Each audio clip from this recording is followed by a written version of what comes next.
कहानी की शुरुआत में हम एक शिप को देखते हैं जिस पर कुछ लोग सफर कर रहे होते हैं। इस शिप पर एमी नाम की एक लड़की काफी उदास खड़ी होती है। एमी इसलिए उदास खड़ी थी क्योंकि आज उसका बर्थडे है और उसे लग रहा था कि उसके पिता ने उसके लिए गिफ्ट नहीं लाया है। लेकिन तभी उसके पिता जॉन उसके पास आते हैं और जॉन अपनी बेटी को एक वॉकी टॉकी गिफ्ट करता है, जिससे एमी काफी खुश हो जाती है। और तभी शिप पर मौजूद लोग जोर से चिल्लाने लगते हैं। दरअसल उन लोगों ने समंदर में जंप लगाती हुई डॉल्फिन्स को देख लिया था और वो डॉल्फिन्स काफी तेजी से किनारे की तरफ तैर रही थी, जिसे देखकर शिप पर मौजूद सभी लोग काफी खुशी से ये नजारा एंजॉय कर रहे थे। लेकिन वो लोग ये नहीं जानते थे कि असल में डॉल्फिन्स अपनी जान बचाकर भाग रही हैं, क्योंकि उनके पीछे एक बहुत ही खतरनाक मॉन्स्टर लगा हुआ है। लेकिन शिप पर मौजूद लोगों को इस बात की खबर बिल्कुल भी नहीं थी और वो सभी डॉल्फिन्स को देखकर काफी खुश हो रहे थे। मगर उन्हें पता नहीं था कि कुछ देर बाद इनके साथ कुछ ऐसा होने वाला है जिसके बारे में इन्होंने बिल्कुल भी नहीं सोचा था। और तभी वो मॉन्स्टर नीचे से आकर इनके शिप पर अटैक कर देता है, जिससे इनकी शिप पलट जाती है और सभी लोग पानी में गिर जाते हैं। लेकिन अभी तक इन लोगों ने उस मॉन्स्टर को देखा नहीं था और ये लोग जैसे तैसे अपनी जान बचाकर तैरते हुए किनारे तक आ जाते हैं और एक सुनसान आइलैंड पर पहुंच जाते हैं जहां मोबाइल का नेटवर्क भी काम नहीं कर रहा था। यानी कि ये लोग अब किसी से कांटेक्ट करके मदद भी नहीं ले सकते थे। यहां हम जॉन को देखते हैं जो कि बेहोश पड़ा हुआ होता है और तभी एक आदमी आकर उसे उठाता है। होश में आते ही वह अपनी बेटी को ढूंढने लगता है, लेकिन उसे अपनी बेटी कहीं पर भी नहीं मिलती। और तभी उसे वॉकी टॉकी पर अपनी बेटी की आवाज आती है, पर जल्द ही उसकी बेटी की आवाज कट जाती है।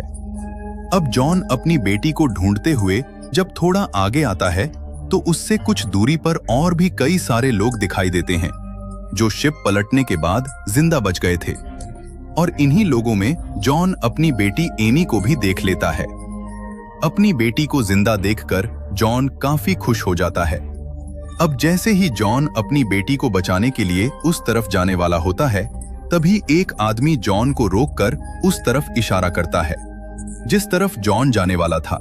और वहां कुछ और नहीं बल्कि वही खतरनाक मॉन्स्टर सांप होता है जिसने इनकी शिप को पलट दिया था। उस सांप को देखकर सबकी आंखें खुली की खुली रह जाती हैं, क्योंकि वह सांप बहुत ही ज्यादा भयानक दिख रहा था।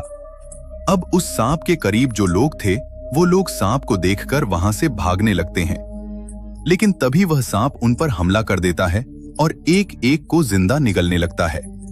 अब जॉन जब देखता है कि मेरी बेटी खतरे में है तो वो फौरन अपनी बेटी को बचाने के लिए भागता है। लेकिन यहाँ पर एक आदमी उसे पकड़ लेता है, क्योंकि उसे पता था कि अगर जॉन वहां गया तो वह मॉन्स्टर जॉन को भी मार देगा। यहाँ जॉन उस आदमी से खुद को छुड़ाने की कोशिश करता है और कहता है कि मुझे अपनी बेटी को बचाना है। लेकिन वह आदमी कहता है कि अब काफी देर हो चुकी है। और तभी वह मॉन्स्टर सांप जॉन की बेटी को जिंदा निगल लेता है। साथ ही वह सांप और भी कई सारे लोगों को जिंदा निगलकर जंगल में चला जाता है। अब अपनी बेटी को खोकर जॉन जोर जोर से रोने लगता है, क्योंकि वह मॉन्स्टर सांप उसकी बेटी को उसकी आंखों के सामने जिंदा निगल गया। लेकिन वह कुछ भी नहीं कर सका। पर तभी उसे वॉकी टॉकी में अपनी बेटी की आवाज सुनाई देती है, जिसे सुनकर जॉन समझ जाता है कि मेरी बेटी अभी तक मरी नहीं, बल्कि वह अभी भी उस बड़े मॉन्स्टर के पेट में जिंदा है। इसलिए अब वह अपनी बेटी के पीछे जाने का डिसाइड करता है। अब जॉन जैसे ही जंगल में जाने वाला होता है, तब यहाँ जैक नाम का एक आदमी जॉन के साथ जंगल में जाने के लिए तैयार हो जाता है। साथ ही यहाँ कुछ और लोग भी उनके साथ जंगल में जाने के लिए मान जाते हैं।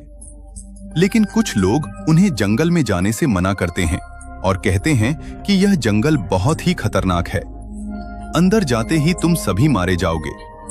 लेकिन वो लोग किसी की बात नहीं सुनते और जंगल के अंदर चले जाते हैं। यहाँ जंगल से बाहर खड़े हुए लोग उन लोगों को बेवकूफ समझ रहे, क्योंकि इनको लगता था कि अंदर जाना खुद अपनी मौत को दावत देना है। लेकिन इन्हें क्या पता था कि यहाँ जंगल के बाहर इनकी जान कहाँ सेफ थी। और तभी एक अजीब सी चीज इनके एक साथी को जंगल के अंदर खींचकर ले जाती है। यह देखकर सभी लोग बहुत ज्यादा घबरा जाते हैं और वहां से भाग जाते हैं। लेकिन एक आदमी को इस बात की खबर बिल्कुल भी नहीं होती और उसे कुछ नहीं पता चलता कि यह लोग क्यों भाग रहे हैं। इसलिए यह मॉन्स्टर सांप अपने आने वाले बच्चों के लिए खाना इकट्ठा कर रहा है। अब यहाँ सांप के जाने के बाद हम देखते हैं कि उस सांप ने जिन लोगों को निगला था उनमें से अभी भी कुछ लोग जिंदा बचे हैं, जिनमें से जॉन की बेटी एमी भी। यहाँ शिप का कैप्टन इस जगह से बाहर निकलने का रास्ता ढूंढता है, लेकिन जब वो गड्ढे के बिल्कुल बीच में पहुंचता है तो उसे पता चलता है कि यहाँ से निकलना इम्पॉसिबल है, क्योंकि एक तो ये गड्ढा बहुत ही ज्यादा गहरा है और दूसरा ये गड्ढा जंगल के बीचों बीच है। इसलिए यहाँ इनकी मदद करने भी कोई नहीं आ सकता।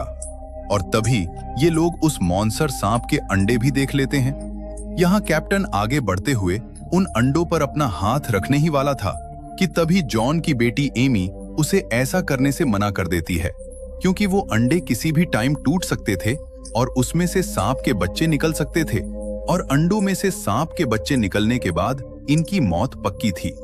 इसलिए सभी लोग काफी ज्यादा डर जाते हैं। लेकिन यहाँ एक यंग नाम का बिजनेसमैन सभी को समझाता है कि यह अंडे अभी ताजा हैं और इसमें अभी तक बच्चे बने नहीं हैं। इसलिए अगर हम इन अंडों को वक्त से पहले तोड़ दें तो सांप के बच्चे पैदा होने से पहले ही मर जाएंगे और हमारी जान बच जाएगी।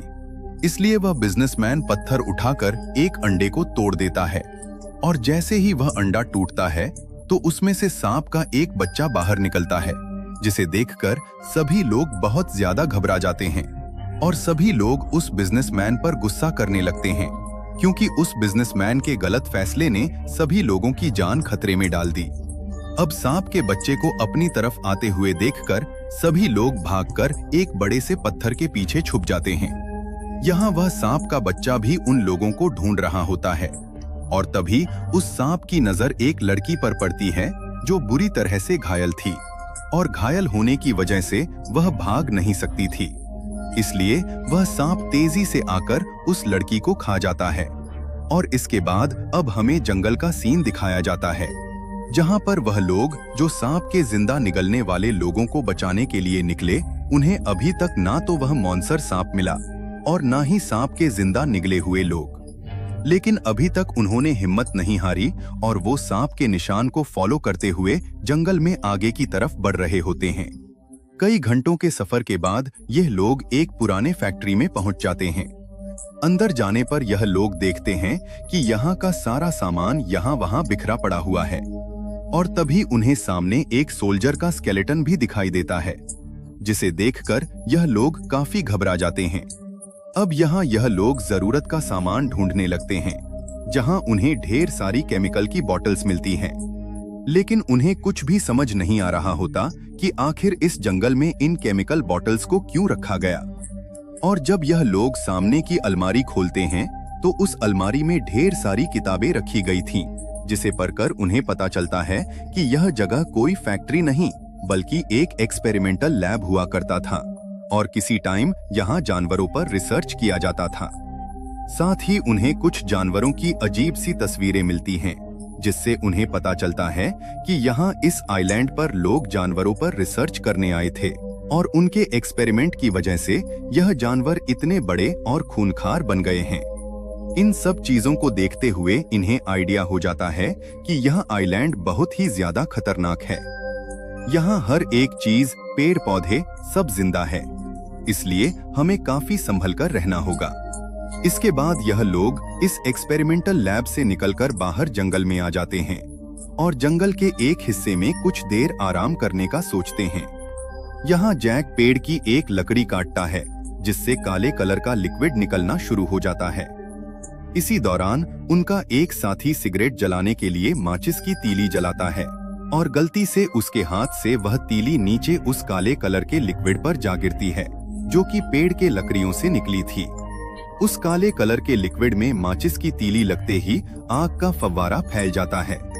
अब ये लोग जैसे तैसे करके उस आग को बुझा लेते हैं, लेकिन उन्हें इस बात का अंदाजा हो जाता है कि पेड़ की लकड़ी से निकलने वाला यह काला लिक्विड बहुत ही खतरनाक है। अब आग तो इन लोगों ने बुझा ली होती है, लेकिन आग से निकलने वाले धुएं की वजह से जॉन को चक्कर आने लगते हैं, और जॉन को कुछ अजीब सा होने लगता है। यहाँ जॉन देखता है कि उसके सभी साथी काफी अजीब नजरों से उसे घूरकर हंस रहे हैं।